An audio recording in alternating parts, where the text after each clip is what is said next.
Pero kung dahil sa kapalpakan ng iyong paghawak ng baril, pumutok dahil trigger finger in style mo, ang tawag doon ay negligent discharge.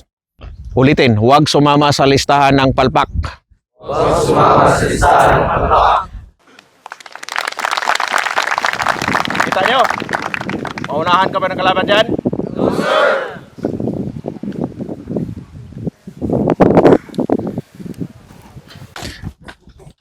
Magandang hapon sa inyo lahat. No, sir! Pumunta ako dito mismo ngayong hapon na to kasi magbigay ako ng emphasis sa combat marksmanship dahil iyon ay inyong babaunin, dadalhin ninyo once na kayo ay mag-platoon leader. Ang emphasis ko dito ay ang tinatawag na gun safety procedures. Ang gun safety procedures, yung 4 cardinal rules, ay hindi pang firing range lamang ayon sa mga ibang nagtuturo. Kaya merong cardinal rules for gun safety para sa lahat ng panahon. Iyon yung basihan ninyo kung tama o hindi ang ginagawa niyo as far as safety, handling ng firearms ay concerned. Maliwanag tayo? Yes, sir! And therefore, lagyan natin ng context yung gun safety procedures na itinuturo sa inyo. Meron yang pang firing range scenario, mayroong pang combat scenario. Ano yung isa? Number 1? Firing range scenario. Ang pangalawa? Combat scenario. Naintindihan ninyo? Yes, sir! Yung pang firing range scenario, kunting adjust natin, yun na yung sa combat scenario. Intindihan? Yes, sir! For example, yung sinasabi nila na hindi pwedeng ikaw ay nakahawak na yung baril, loaded, may tao sa harap. Kasi sa atin, pag mag-maneuver ang squad at platoon, o if you are part of platoon, mag-maneuver yung squad, may tao sa bandang harap mo. Intindihan? Yes, sir! Doon papasok yung tinatawag na safety based doon sa knowledge natin sa gun safety rules. Naintindihan? Yes, sir! Dahil pang combat tayo, hindi pwede yung itinuturo sa firing range na bawal na may tao sa harap kung loaded ang weapon. Pwede. Dahil ang isa sa safety switch ng ating baril ay ang ating trigger finger. Naintindihan? Yes, sir! Tinatawag na accidental fire ay dahil sa tao. Nakapasok ang trigger finger. Tama? Yes, sir! Maliban na lang kung talagang nagluloko yung baril. For example, nabagsak yung baril mo. Loaded. Naka-hammer up. Kung 1911. Pagbagsak, pumutok. May malfunction doon. Correct. Yes, sir! Ang baril. Hindi naman puputok yun. Walang kumalabit eh. Nabagsak. Pumutok. Yun yung accidental discharge. Pero kung dahil sa kapalpakan ng iyong paghawak ng baril, pumutok dahil trigger finger in style mo, ang tawag doon ay negligent discharge. So kanina, ano yung tawag doon?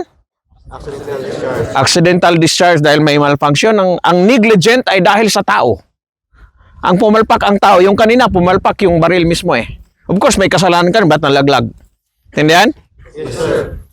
So, whether it is accidental discharge, negligent discharge, may pananagutan tayo sa batas. Kung may natamaan, may namatay na kasama natin. Correct? Yes, sir! So, huwag tayong masama sa listahan ng palpak. Maliwanag yun? Yes, sir! Ulitin, huwag sumama sa listahan ng palpak. Huwag sumama sa listahan ng palpak. So, yun ang tandaan ninyo sa aking pamahagi ngayon. I understand na turuan na kayo ng mga NCOs ninyo. But I will provide more context and also demonstrate para mas maintindihan ninyo. Tindihan? Yes, sir! Ang ating gagawin ay bigyan ko ng emphasis ang combat marksmanship, lalo na doon sa handling. Kapag nagpapatrolling tayo, 100%, para sa akin, 100% of the time, loaded yung weapon mo. Kasi ayaw natin maunahan eh. Alangan, saka ka pa mag-load, di ba? Once you cross the line of departure, line of contact, loaded weapon, safety up, habang naglalakad tayo, anong tawag dyan? Trigger finger out. Tindihan? Wag na wag kayo magpaniwala doon sabi na trigger finger yan ang tunay. Ungas yun. Nervyoso yun. Kuha? Never, kahit na Delta Force, US Navy SEALs, British Commando, walang nagtuturo na trigger finger in daw para hindi mo nahan. Maliwanag yun. Walang trigger finger in. So doon tayo sa pinaka-safe, practical, and ginagawa sa buong mundo. Tindihan? Lesser ang disgrasya. Kayo magpaniwala doon sa ibento na turo na yon. Tindihan? Liwanag? Kung ikaw na nagko-cross, kayo yung team na nag-cross, nauna kayo. May isa, overwatching, correct? May isa, ang tawag? Ang nagbantay, overwatching. Ang nag-cross, bounding. Yung bounding, yun yung, kasi, possible yun, may mamutok sa'yo, correct? So, high carry ka, correct? Naintindihan? Kung nasa close quarter combat tayo, parating high carry doon. Bakit? Ang pinapasok mo ang kwarto, andyan ang kalaban eh. Tindihan? Nakita niyo saan ang gamit ng high carry, low carry? Pero whether urban combat, jungle train, tayo pupunta, wala na kahit isang sitwasyon naka-trigger finger in ka unless nasa ambush position kayo, dumaan na yung kalaban, ilagay mo siya sa fire, nakaumang ka na, pumili ka na ng target mo, na-identify mo na, hindi ito pwedeng barilin dahil civilian, humali dyan, humalo. Yun yung example, saka ka mag-trigger finger in kasi ready ka nang pumutok eh. Kung ano yung lawak ng upper body, yun ang lawak dyan, correct? Kung kanan ako, naka-forward dyan. Ang tawag dyan, combat stance. Ganyan. Para kung lalakad tayo, kung ano yung itsura mo nang naglalakad, ganun din yun. Intindihan? Yun ang stance mo. Intindihan? So yan ang hawak. Yan. Naka-safe. Trigger finger out. Tama? Dito, safe. Trigger finger out. Okay? Pag ready, standby. Toop! I-up mo. Pipili ka. Nasa'yo yun. Kung malapit masyado, pointed fire. Tama? Saan ka mag-aim? Dito, low. Aim low. Maliwanag yan? Dito ka mag-aim kung gusto mong tumama dito. Naintindihan? Okay, sige. You ready? Are you ready? Stand by. Up! Pasok! Ganon. Naintindihan? Tingnan nyo ha. Pag up, pasok. Yan ang practice nyo. Nakasip yun, oh. Okay. Sir, ready? Stand by.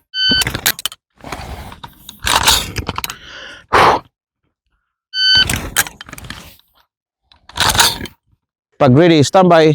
Up! Inhale, exhale.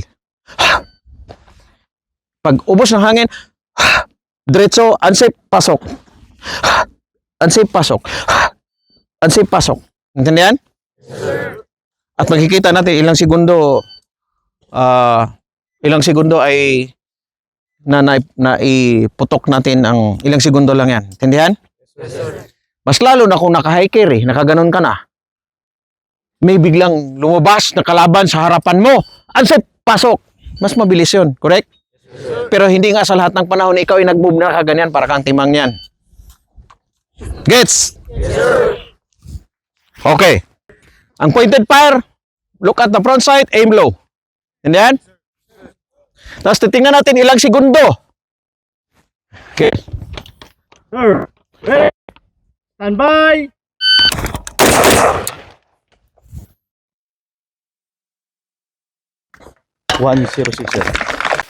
Kanina 1 second. Ngayon, gamit ako ng rear sight. Gets? Sir, ready. Stand by.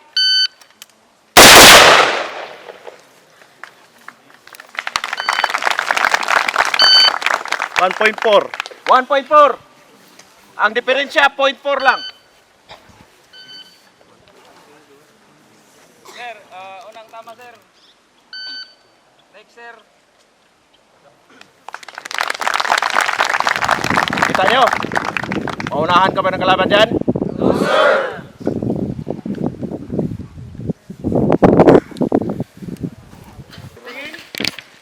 Left, right, tingnan mo. Correct! Yes, sir! Tingin dyan, baka may apak. Tindihan? Yes, sir! Titingin, baka mayroong tripwire ng ano, IED. Tindihan? Yes, sir! Up! Kung naglalakad ka, puputok. Tindihan? Yes, sir!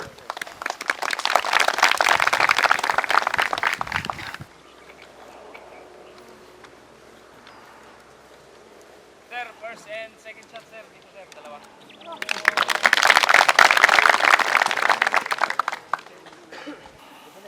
Pagkatapos pumutok, pag up, pok, scan mo na.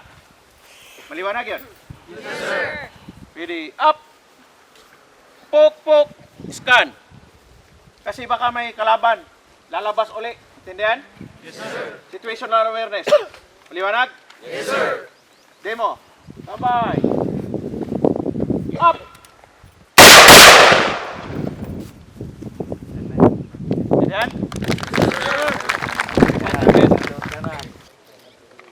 First and second lang dito sir.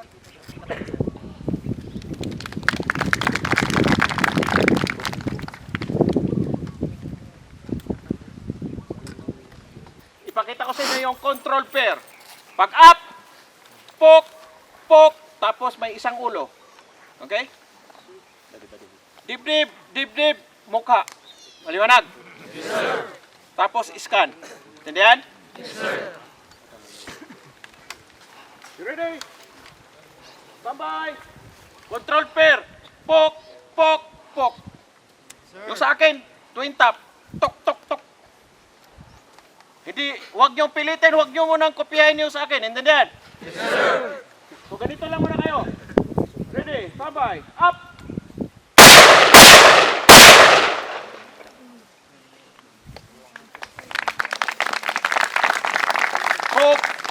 Pok. Through constant practice, magiging mabilis yan. Intindihan? Yes, sir. Huwag niyong pilitin na gaya-gayahin mabilis, wala naman tama. Turo. Sir, Oh, taas sir, sir sa mukha. mukha. So dito sir, tapos Oh, wag mo na tapalan. 2 bags, punta doon. Confirm, ituro niyo. Baka sabihin niyo, nampula yung NCO. Wala naman tama, tapal-tapal, wala naman tama.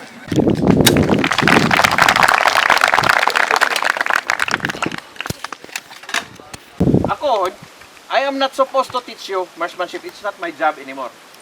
I just walk extra mile para siguraduhin ko na yung yung emphasis na gusto kong baon ninyo ay dala-dala ninyo. Intindihan? I'm not doing this all the time. It's not my job anymore as a colonel. Intindihan? Yes, sir. But I sometimes go down, be with you, para masigurado ko na ang aking future platoon leaders, mga officers, ay competent. Andito. Yung knowledge, andito. Yung skill, andito. As far as war fighting is concerned, di ba? Yes, sir. Kasi hindi natin alam. Bukas, susunod na linggo, may makipagira sa atin. Kayo, kaya ninyo magpatama ng kung sino may mga animal na yan sa layong 250 meters at the minimum. Intindihan? Yes, sir. Ulitin ko. Can be tomorrow. Tapos parang lindol lang yan. Mag-prepare tayo. Naintindihan? Yes, sir. Yung gera. Intindihan? Yes, sir. Sa panahon na wala namang kaguluhan, wala namang mga eroplano, wala namang lumilipad ng mga kanyon. Ang ibig sabihin yan, ang panahon na yan, doon tayo maghanda. Intindihan ninyo? Huwag yung para maghanda tayo. Pagdating naman natin sa PID, wala nang gira doon, may peace process, may ganun-ganun. Hindi. Always consider that anytime, maybe tomorrow, next month, next year, may gira. Ganun dapat ang mindset. Intindihan? Yes, sir. And that is why, pinupunduhan ng gobyerno na magkaroon ng armed forces, magkaroon ng army, pinupunduhan na mayroong pre-entry training for officers, EP, because we are always preparing for war. Intindihan? Yes, sir. In order for you to survive war, kasi nakakamatay talaga yung war, pinasok na natin, volunteer tayo.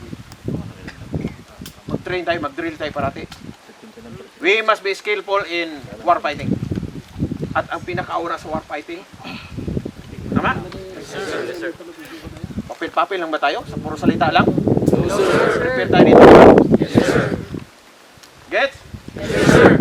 So from here, I will turn you over to your snappy NCOs. They will supervise. I trust their skills and their ability to articulate yung aking ipinaliwanag sa inyo. Ulitin ko, no trigger finger in. Yes, sir. Ano yan? Yes, sir. Utak ang gamitin. Yes, sir. Hindi ilagay yung utak dito sa dulo ng gatilyo. Dito. Yan? Yes, sir. We must be thinking soldiers. Yan ang kailangan ng Armed Forces of the Philippines. Gets? Yes, sir. Dismiss!